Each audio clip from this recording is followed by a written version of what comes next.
حکیم لقمان رحمۃ اللہ علیہ فرماتے ہیں، زندگی ایک ایسا قیمتی ہیرا ہے جسے تراشنا صرف انسان کا ہی کام ہے۔ جتنا زیادہ باریکی اور خوبصورتی سے تراشے گا وہ اصل دولت پائے گا۔ وقت ہی ایک ایسی دولت ہے جو شاہ و گدا، امیر و غریب، طاقتور اور کمزور سب کو یکساں ملتی ہے۔ جو لوگ اس سرمائے کو معقول اور مناسب طریقے سے مناسب موقع پر کام میں لاتے ہیں وہی راحت پاتے ہیں۔ کچھ لوگ کہتے ہیں کہ وقت گزر جاتا ہے، سب غلط کہتے ہیں۔ وقت ٹھہرا رہتا ہے، ہم گزر جاتے ہیں۔ رضائے خالق کے خواہش مند، مخلوق کی اذیتوں پر صبر اختیار کر۔ ایسا بہت کم ہوتا ہے کہ جلد باز نقصان نہ اٹھائے۔ آپ کے مرنے پر جن لوگوں کو غم ہونے کا امکان ہے، اپنی زندگی میں ان لوگوں کو خوشی ضرور دے دینا۔ خودی کی تکمیل اس عبادت سے کرنی چاہیے جس میں ظاہر اور باطن دونوں سر بسجود ہوں، ورنہ خالی عبادت کا کوئی فائدہ نہیں۔ زیادہ خوشحالی اور زیادہ بدحالی دونوں ہی برائی کی طرف لے جاتے ہیں۔ اگر آپ کی نیت اچھی ہے تو دل اچھا ہوگا، اور آپ کا اللہ کے بارے میں یقین بھی بہت اچھا ہوگا، اور یقین والا کبھی فضل سے مایوس نہیں ہوگا۔ شیطان سے بچنے کا طریقہ یہ ہے کہ جس نعمت پر تمہیں فخر و خوشی ہوتی ہے اس نعمت کو لوگوں کے استعمال میں آنے دو۔ کوئی سا ایک نیک عمل اگر بار بار کسی ایک جگہ پر کیا جائے تو اس جگہ سے ایک طاقت پیدا ہو کر آپ کے اندر شامل ہو جائے گی۔ تم اپنی ذات کی کائنات کا راز دریافت کرو، پھر اس کائنات کے راز دریافت کرنے کا امکان پیدا ہو جائے گا۔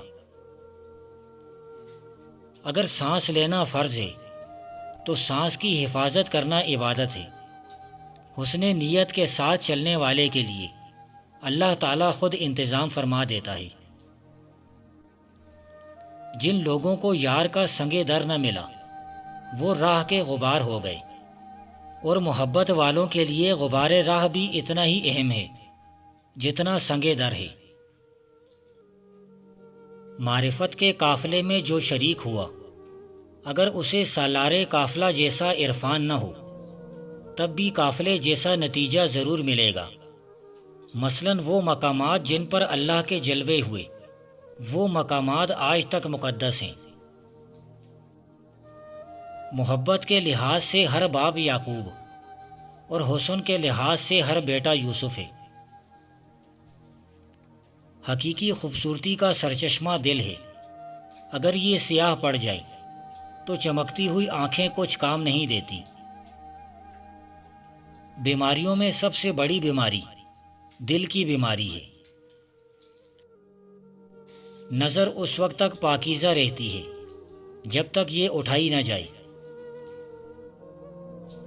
صحبت کی خوبی یہ ہے کہ جو اپنے فراغ جانو وہ ہم نشین پر فراخ جانو۔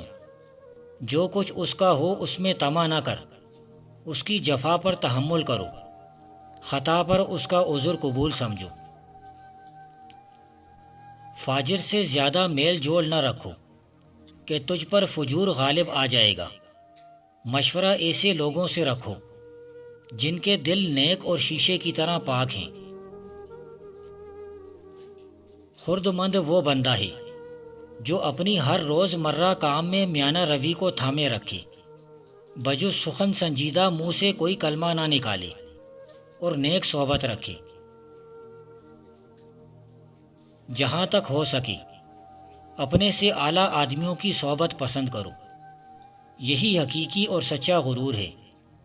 ایسے بندے کی صحبت کے لیے رغبت ظاہر کرنا جو تجھ سے دور بھاگے ذلت نفس کا ذریعہ ہے۔ جس انسان میں گندم کے دانے کے برابر بھی بدعت شامل ہو اس کے ساتھ بیٹھنے سے بھی پرہیز کرو، ورنہ تیرا ایمان کمزور پڑ جائے گا۔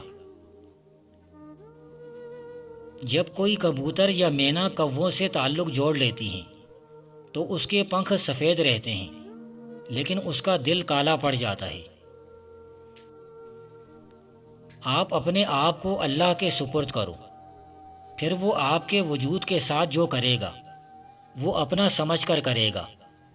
جس عمل سے آپ کی زندگی میں اللہ کے نام پہ تبدیلی آ رہی ہے، عمل کا وہ حصہ آپ کی زندگی میں اللہ کا ہے۔ جو لوگ محبت اور عقیدت سے یاد کیے جاتے ہیں وہی تو زندہ ہیں، اور جن لوگوں کو محبت و عقیدت نہیں ملتی وہ اگر زندہ بھی ہوں تب بھی مر گئے۔ دنیاوی آرزو مجبوری بن کے گمراہی کے بازار میں نکل جاتی ہے، یا پھر دنیاوی آرزو مجبوری بن کے اللہ کے دربار میں پہنچ جاتی ہے۔ جلوہ آفتاب کا ہے اور روزن دیوار ہے، اگرچہ دیوار پہ جان ہے لیکن دیکھنے والے کے لیے جلوہ ہے۔ ایسا عمل ضرور کرنا جس سے اللہ کا فضل ہو۔ قلت عقل کا اندازہ زیادہ بولنے سے ہوتا ہے۔ جب آئے دن تمہاری رائے بدلتی رہتی ہے تو پھر اپنی رائے پر بھروسہ کیوں کرتے ہو؟ کسی نے ابن سینا سے پوچھا کہ دن کیسے گزر رہے ہیں آپ کے؟ آپ نے جواب دیا، گناہگار ہونے کے باوجود اللہ کی نعمتیں مجھ پر برس رہی ہیں، سمجھ نہیں آتا کہ کس بات پر اللہ کا شکر ادا کروں، نعمتوں کی کثرت پر یا گناہوں کی پردہ پوشی پر۔ فقیر کی پہچان یہ ہے کہ اس کی خاموشی فکر کے ساتھ ہو اور گفتگو ذکر کے ساتھ ہو۔ ہر چیز کے ثواب کا ایک اندازہ ہے، سوائے صبر کے ثواب کے اس کا کوئی اندازہ نہیں۔ طمع کرنا مفلسی، بے غرض ہونا امیری، اور بدلہ نہ چاہنا صبر ہے۔ نہار منہ ادرک والا قہوہ پی لیجیے، 80 سال تک معدے میں تیزابیت نہیں ہوگی۔ بغیر بھوک کے غذا نہ کھائیں، اور جب بھوک تیز ہو جائے تو بھوکے نہ رہیں۔ بہترین قول ذکر ہے، بہترین فعل عبادت ہے، بہترین خصلت علم ہے۔ یکسوئی روحانی سفر کا نام ہے۔ انسانی وجود یکسوئی میں نہیں جا سکتا کیونکہ وہ گرمی سردی میں سرد ہو جائے گا، مگر روح کا ایک ہی موسم ہے اور وہ یکسوئی کا موسم ہے۔ یکسوئی اللہ کی مہربانی سے عطا ہوتی ہے۔ مشکلات، مسائل اور پریشانیوں پر بندش لگوانا چاہتے ہو تو گھر کا ہر فرد روزانہ 11 مرتبہ یہ کلمات پڑھ لے، حامیم لا ینصرون فسیکفیکہم اللہ وہو السمیع العلیم۔ اس عمل کو اپنا لیں، چند دنوں میں رزق کی کشادگی ہو جائے گی۔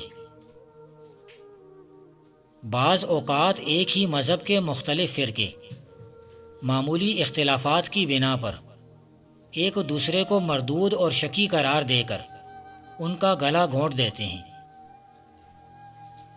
اتنا کھاؤ جتنا ہضم کر سکو، اور اتنا پڑھو جتنا جذب کر سکو۔ بدن پر خارش ہو تو پانی میں لیمو نچوڑ کر نہا لیجیے، خارش اسی وقت ختم ہو جائے گی۔